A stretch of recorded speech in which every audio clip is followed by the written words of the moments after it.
찬송가 428장 함께 찬양하겠습니다. 내 영혼의 햇빛 비치니 주 영광 찬란해. 이 세상 어떤 빛보다 이 빛 더 빛나네.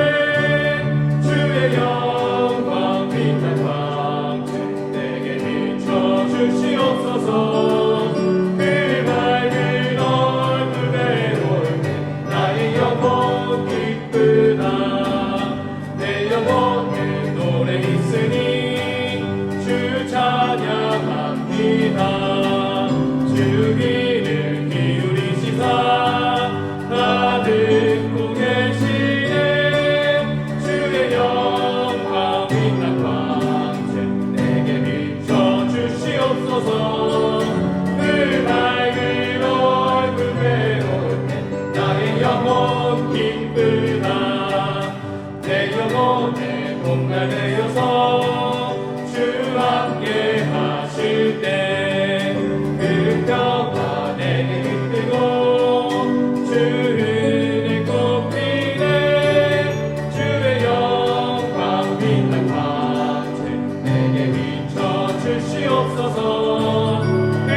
기도하겠습니다. 사랑의 하나님, 이른 새벽 주 앞에 나와 주의 말씀을 묵상하게 하시니 감사드립니다. 우리는 연약하여서 주의 말씀 없이는 한시도 주님의 백성으로 살아갈 수 없는 존재들입니다. 우리의 연약함을 너무나 잘 아시는 하나님 아버지, 우리에게 더욱더 말씀에 집중할 믿음을 주시고 세상의 관점이 아닌 하나님의 관점으로 나에게 주어진 상황을 분별하는 지혜를 더하여 주시옵소서. 주의 하나님, 이 시간 교회 환우들을 위해 기도합니다. 사랑하는 환우들 가운데 하나님의 치유의 역사를 경험하는 은혜를 주시옵소서. 더 나아가 치유의 하나님을 믿는 믿음이 더욱 굳건하게 하여 주시고 자신에게 주어진 치료의 과정을 성실히 잘 수행할 수 있도록 인도하여 주시옵소서. 옆에 사랑으로 견디고 있는 가족들에게 체력과 영력을 더하여 주시고 주님이 주신 힘과 능력으로 이 어려운 순간을 함께 잘 이겨낼 수 있도록 인도하여 주시옵소서. 능력의 하나님, 사랑하는 담임 목사님을 위해 기도합니다. 주님께서 세우신 주의 종 늘 영육간 강건하게 하여 주시고 코로나로 인해 수시로 바뀌는 현장 속에서 본질을 꿰뚫는 지혜를 주셔서 하나님이 주신 능력으로 사랑하는 수요제일교회를 가장 좋은 길로 이끌어갈 수 있도록 기름 부어 주시옵소서. 하나님 아버지, 이 시간 주의 말씀을 듣습니다. 오늘 나에게 주시는 하나님의 말씀을 통해 내 삶 속에 변화가 시작되길 원합니다. 그리스도의 장성한 분량까지 성장하게 하시고 우리의 변화된 모습을 통해 이웃들이 예수 그리스도를 만날 수 있길 원합니다. 성령 하나님, 우리의 심령을 주관하여 주시옵소서. 예수 그리스도의 이름으로 기도합니다. 아멘. 오늘 우리에게 주신 하나님 말씀은 베드로전서 4장 12절에서 19절입니다. 사랑하는 자들아, 너희를 연단하려고 오는 불시험을 이상한 일 당하는 것 같이 이상히 여기지 말고 오히려 너희가 그리스도의 고난에 참여하는 것으로 즐거워하라. 이는 그의 영광을 나타나실 때 너희로 즐거워하고 기뻐하게 하려 함이라. 너희가 그리스도의 이름으로 치욕을 당하면 복 있는 자로다. 영광의 영, 곧 하나님의 영이 너희 위에 계심이라. 너희 중에 누구든지 살인이나 도둑질이나 악행이나 남의 일을 간섭하는 자로 고난을 받지 말려니와 만일 그리스도인으로 고난을 받으면 부끄러워하지 말고 도리어 그 이름으로 하나님께 영광을 돌리라. 하나님의 집에서 심판을 시작하실 때가 되었나니 만일 우리에게 먼저 하면 하나님의 복음을 순종하지 아니하는 자들의 그 마지막은 어떠하며 또 의인이 겨우 구원을 받으면 경건하지 아니한 자와 죄인은 어디에 서리요. 그러므로 하나님의 뜻대로 고난을 받은 자들은 또한 선을 행하는 가운데 그 영혼을 미쁘신 창조주께 의탁할지어다. 아멘. 오늘의 기본세 한 문장입니다. 건강한 성도라도 고난을 택하는 것은 아닙니다. 그러나 예수님처럼 어떤 선택이 하나님의 뜻이라면 그것이 고난이든 아니든 그 길을 선택해야 합니다. 그리스도의 고난에 참여하는 것이라는 제목으로 하나님 말씀을 증거하겠습니다. 사람의 성장에는 훈련의 시간이 필요합니다. 재활부터 복잡한 활동까지 사람이 행하는 모든 일에는 그 일을 능숙하게 하기 위한 훈련의 시간이 필요합니다. 이 훈련의 시간은 사람에 따라 시간과 노력의 양이 차이날 수 있지만 그 누구든 성장과 변화를 위해서는 훈련의 시간이 필요합니다. 혹시 인대를 다치시고 재활치료를 받으신 적 있으신가요? 혹시 뼈를 다치시고 재활치료를 받으신 적 있으신가요? 몸에 문제가 있어 수술을 하거나 큰 치료를 받는 사람은 자연스레 치료 이후에 재활을 시작합니다. 그리고 그 재활 속에서 큰 고통과 회복을 경험합니다. 만약 큰 고통 때문에 재활을 더디한다면 과연 어떻게 될까요? 만약 그런 일이 벌어진다면 그 사람은 이전에 비해 한참 부족한 기능으로 향후에 더 큰 어려움을 경험하게 될 것입니다. 그 누구도 그것을 바라지 않을 텐데요. 오늘 주님은 나의 최고봉은 고난을 이런 훈련의 과정으로 묘사하며 이것을 피하거나 돌아가지 말고 하나님이 원하시는 관점으로 온전히 받아들이자라는 묵상을 하게 만듭니다. 오늘 부교재 첫 문단, 첫 문장을 읽겠습니다. 고난을 선택한다는 것은 뭔가 잘못되는 것입니다. 그러나 비록 고난을 의미하더라도 하나님의 뜻으로 알고 선택한다면 이때는 매우 다른 의미입니다. 여러분에게 고난은 무엇을 의미합니까? 한자로 고난은 괴로워서 어지럽다는 뜻을 갖고 있습니다. 특히 혼용되는 단어 고통의 뜻이 괴로워서 아프다라는 것을 생각할 때 고난은 고통 이전에 무엇인가로 설명할 수 있을 것 같습니다. 성경 사전에서 고난을 검색하면 다음과 같이 나옵니다. 인생 행로에서 만나는 온갖 수고와 고통과 어려움, 경제적인 어려움, 육체적인 어려움, 사회적 어려움, 인격적 어려움을 통틀어 일컫는 말. 성경은 고난을 가난하고 궁핍한 것, 피로와 질병으로 인해 고통스럽고 곤고한 것, 온갖 역경과 시련을 당하고 있는 것, 비천한 상태에 빠지는 것으로 묘사합니다. 그리고 동시에 그 상황 속에 놓여 있을 때 그 어떤 선택도 하지 못하고 주저앉아 있는 사람들을 보여주며 그 사람이 고난을 겪고 있다고 설명합니다. 구약의 욥을 떠올려 보십시오. 구약의 욥은 대표적으로 큰 고난을 겪은 인물입니다. 성경은 성도들에게 욥을 온전하고 정직하며 하나님을 경외하는 사람이라고 소개합니다. 동시에 그런 그에게 어려움을 허락하신 하나님을 보여줍니다. 그리고 그 어려움 속에서 각자 다른 견해로 욥을 평가하고 욥의 삶을 재단하는 친구들의 모습과 그 의견에 동의하지 못하는 욥의 모습을 보여줍니다.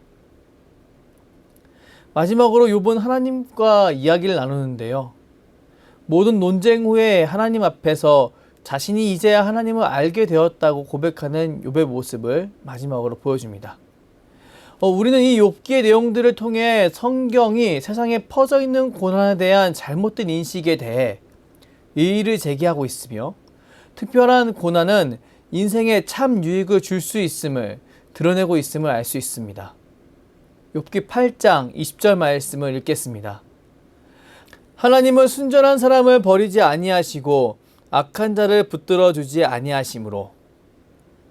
욥의 친구 비라가 고난을 통해 고통을 겪고 있는 욥에게 하는 조언입니다. 이 조언은 문장의 내용으로는 틀린 것이 없습니다. 하지만 문맥으로 보았을 때는 맞지 않는 말입니다. 왜냐하면 이 말을 사용하는 비라에게는 세상에 퍼져 있는 고난에 대한 잘못된 인식이 전제되어 있었기 때문입니다. 인과응보, 비라 안에 숨겨져 있는 고난에 대한 잘못된 인식이었습니다. 여러분, 고난은 왜 찾아올까요?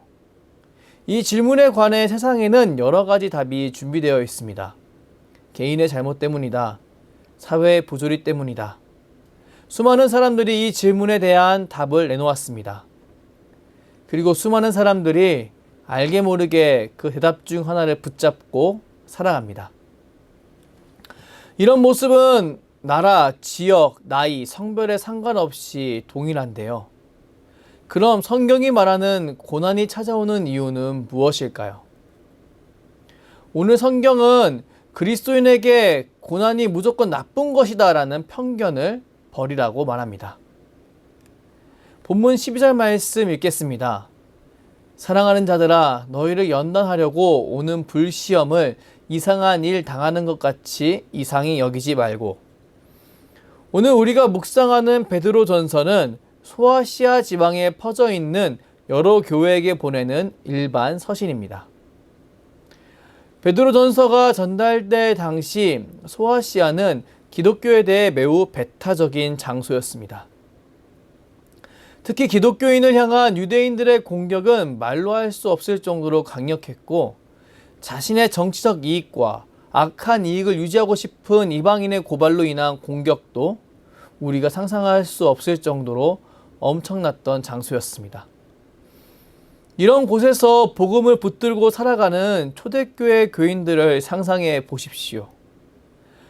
그들은 온갖 어려움을 믿음으로 겨우 이겨내고 있는 중이었습니다. 이런 곳에 베드로가 편지를 작성했습니다. 그들의 믿음을 굳세게 하기 위해, 그리고 너무 큰 고통으로 그들의 신앙이 왜곡되는 것을 막기 위해 편지를 작성했습니다.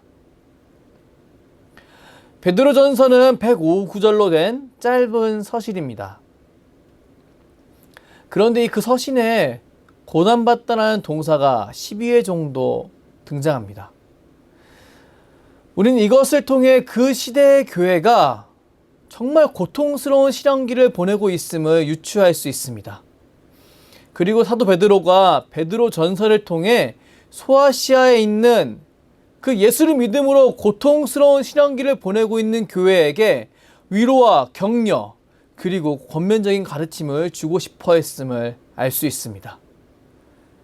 이런 베드로전서의 전체적인 그림 앞에서 우리가 읽은 말씀을 볼 때 성경을 통해 드러나는 베드로의 권면은 분명합니다. 그리스도를 따라가는 성도에게 고난이 찾아오는 것은 당연한 것이다. 이 불시험은 성도를 정금과 같이 재련시키는 과정이다. 그러니 이상하게 여기지 말고 그것을 마주하라. 그리고 성경적 가르침에 맞게 그것을 대하라. 사랑하는 여러분, 고난은 누구에게나 찾아옵니다.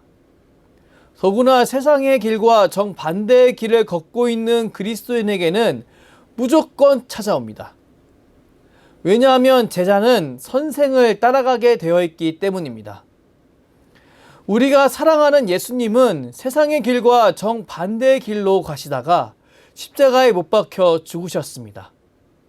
수많은 믿음의 선배 또한 그러했습니다. 그와 마찬가지로 정직하고 건강한 모든 그리스도인들은 세상의 길과 정반대로 가기에 자연스레 세상과 반대로 갈 때 겪는 어려움에 노출될 수밖에 없습니다. 이런 현실 속에서 나에게 왜 고난이 찾아올까라는 질문은 과연 무슨 의미가 있을까요?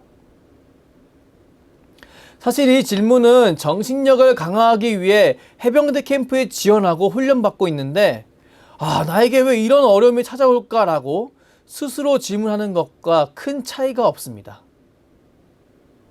고난이 찾아오는 것이 당연한 현실 속에서 나에게 왜 고난이 찾아올까라고 하는 질문은 아무 의미 없이 그저 세상이 말하는 자기 연민과 동정으로 내 자신을 내보내기 위한 발구름 동작에 불과합니다.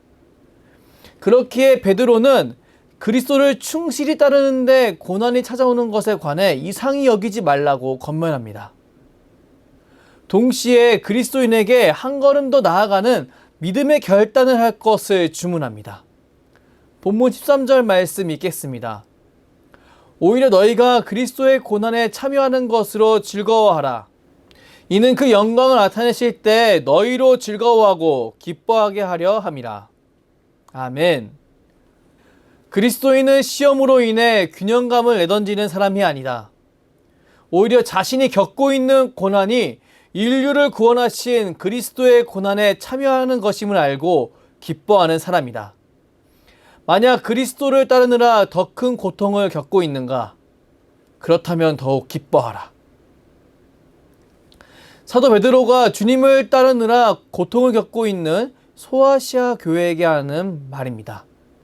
그리고 사도 베드로가 주님이 중요하지 않다고 말하는 시대 속에서 주님이 주시는 법과식으로 어떻게든 살아보려고 노력하는 우리에게 하는 말입니다. 여러분, 사도 베드로의 권면이 어떻게 들리시나요? 세상은 종종 기독교에 대한 충실한 지지로 말미암는 고난을 불명예스러운 것으로 말하곤 합니다. 그렇기에 주님 앞에서 올려드리는 충성을 불필요한 것이라고, 그런 헌신을 낭비라고 비난하기도 합니다. 하지만 실제적으로 기독교에 대한 충실한 지지로 말미암는 고난은 하나님의 시각에서는 영예로운 것이며 그리스도인들의 시각에서도 또한 그러해야 합니다. 그렇기에 그리스도인들은 세상의 관점에 흔들리지 말고 오롯이 하나님의 관점으로 판단하며 주님께 올려드린 중요한 결단을 어떤 상황이 찾아오든 충실히 수행해 나가야 합니다. 혹시 그리스도를 따라가다가 어려움을 겪으시는 분들이 계신가요? 만약 그런 분들이 있으시다면 자신의 삶에서 하나님이 계속적으로 영광받도록 행동하고 말해야 합니다. 본문 16절에 나오는 대로 그 이름으로 하나님께 영광을 돌리는 삶을 살아야 합니다. 아무리 힘든 순간이 찾아올지라도 하나님께 자신의 영혼을 의탁하고 주님의 이름에 합당한 행동을 하며 살아야 합니다. 하나님과 사랑하는 형제 자매에게 자신의 어려움을 나눌 뿐 다른 사람에게는 우리가 그리스도를 드러내는 사람임을 기억하고 주님의 이름에 합당한 행동을 하며 살아가야 합니다. 세상의 관점에서 볼 땐 이 모습은 바보 같다고 말할지 모릅니다. 하지만 그 길을 걸어가야 합니다. 그렇게 행할 때 우리는 하나님께서 허락하신 위로와 격려에 힘입어 주어진 상황 속에서 승리하게 될 줄 믿습니다. 물론 이런 삶은 절대 그 15절에 나오는 살인, 도둑질, 악행, 남을 간섭하는 삶이 아닐 겁니다. 내 생명을 위해 타인의 생명을 강탈하는 삶이 아닐 겁니다. 내 편리를 위해 상대방의 편리를 무너뜨리는 삶도 아닐 겁니다. 그리고 악을 행하는 것도 아닐 것이며 적합한 관심사가 아닌 일에 참견해서 악을 행하는 것도 아닐 겁니다. 그리고 그로 인한 고난을 경험하는 삶도 아닐 겁니다. 그리스도의 고난에 참여하는 삶은 그리스도를 따라가기 위해 그 앞에 나온 것을 향한 욕구를 삶 속에서 끊임없이 거절하며 주님이 원하시는 희생을 하며 살아가는 삶입니다. 사랑하는 여러분, 하나님께서 이런 삶을 살아가는 사람들을 보며 얼마나 기뻐하실까요? 분명히 하나님께서 이 사람들을 통해 온 이웃에게 선한 영향력을 발휘하게 하고 그 사람들을 통해 하나님의 영광을 바라보게 만들 줄 믿습니다. 하나님께서는 지금 주를 따라가는 우리에게 이런 삶의 태도를 기대하고 계십니다. 사랑하는 여러분, 자신에게 찾아온 어려움 때문에 그리스도를 믿으며 정한 귀한 결단을 포기하지 않길 바랍니다. 오히려 하나님이 주신 선한 마음을 굳게 붙잡고 19절의 내용처럼 어려움이 찾아왔을지라도 끝까지 선을 행하는 저와 여러분이 되길 축복합니다. 그리고 그 속에서 생기는 아픔과 어려움을 모두 다 신실하신 하나님께 맡겨드릴 수 있는 저와 여러분이 되길 축복합니다. 이 모습이 드러나건 안 드러나건 여러분의 이 귀한 순종 모두를 우리 하나님께서 지켜보고 계십니다. 그 사실을 기억하며 삶의 자리에서 굳건히 믿음을 지키고 승리하는 저와 여러분이 되길 주님의 이름으로 축복합니다. 기도하겠습니다. 사랑의 하나님, 귀한 이 시간 그리스도의 고난에 참여하는 것을 기뻐해야 한다는 사실을 깨닫게 하시니 감사합니다. 고난에 관한 수많은 관점 속에서 그리스도인에게 주어진 고난은 다른 탓이 아니요 하나님의 영광을 드러내기 위한 일이라고 말씀하신 예수님의 말씀을 기억합니다. 지금 이 시간 주님 앞에 기도할 때 내가 지금 겪고 있는 어려움이 어떤 것으로 인한 어려움인지 분별하게 하시고 그리스도의 고난에 참여하는 것이라면 부끄러워하지 않고 당당히 끝까지 믿음의 결단을 지켜나갈 수 있도록 인도하여 주시옵소서. 성령 하나님, 우리는 주님의 도우심 없이는 이 일을 완수할 수 없는 사람들입니다. 주의 말씀으로 우리를 비춰주시고 더욱 성령 안에서 기도할 수 있도록 인도하여 주시옵소서. 감사드리며 연하여 주께서 가르쳐 주신 기도로 기도하오니 하늘에 계신 우리 아버지, 아버지의 이름을 거룩하게 하시며 아버지의 나라가 오게 하시며 아버지의 뜻이 하늘에서와 같이 땅에서도 이루어지게 하소서. 오늘 우리에게 일용할 양식을 주시고 우리가 우리에게 잘못한 사람을 용서하여 준 것 같이 우리 죄를 용서하여 주시고 우리를 시험에 빠지지 않게 하시고 악에서 구하소서. 나라와 권능과 영광이 영원히 아버지의 것입니다. 아멘.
주